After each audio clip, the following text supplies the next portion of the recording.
il y a 3 semaines, j'ai fait une vidéo qui s'appelait « Comment auriez-vous fait la croix sur ce mélange ?»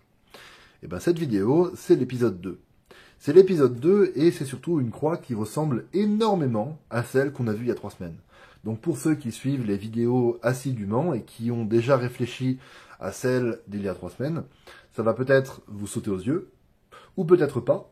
Et si ça vous saute pas aux yeux, alors vous allez voir une deuxième fois ce mécanisme-là, cette espèce de pattern qu'il faut réussir à reconnaître. Et à force, ça va finir par rentrer et vous allez finir par réellement progresser sur la croix grâce à ça. Le mélange est dans la description. Vous avez rouge et vert qui sont inversés l'une par rapport à l'autre. Ça, généralement, on n'aime pas. Surtout quand on débute, on ne sait pas du tout quoi faire de ça. Ok, bon, on retient, on a vert ici, rouge là-bas. La orange est ici, la bleue est ici. Déjà, il y a une première bonne nouvelle. Si je mets la bleue là, elle arrive opposée à la rouge. Ça, c'est bien. Et si je mets la orange là, pardon, si je mets la orange ici, elle arrive opposée à la rouge, et ça c'est bien. Et de la même manière, si je mets la bleue ici, elle arrive opposée à la verte, et ça c'est bien aussi. Donc on va se servir du fait que, effectivement, on puisse mettre par exemple la orange à l'opposé de la rouge.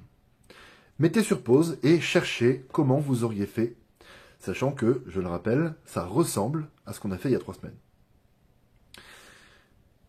Bon, je considère que vous avez mis sur pause, que vous avez cherché, et je vous invite vraiment à le faire, cherchez par vous-même. La solution nous marque beaucoup plus quand on a cherché et peut-être pas trouvé.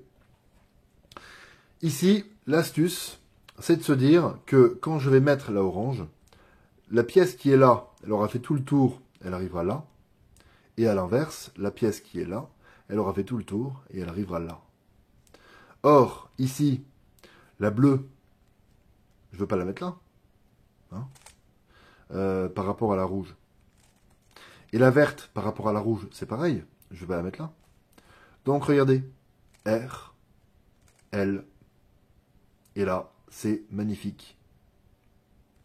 F2, et je mets les deux, et c'est fini. Vraiment, partez du principe qu'une pièce comme ça, que vous allez mettre avec un mouvement double, quel que soit ce mouvement double, ça peut être justement l'opportunité de basculer une autre pièce à l'opposé sur le cube. Ici, vous avez la bleue, on n'a pas envie de la mettre ici, mais plutôt ici, par rapport à la rouge. Donc je vais me servir de l'orange pour la basculer. Pareil pour la verte, on n'a pas envie qu'elle soit là, mais plutôt à l'opposé. Donc je vais me servir de la orange pour la basculer. F2, je mets les deux, déprime. Et on a une croix vraiment très efficace.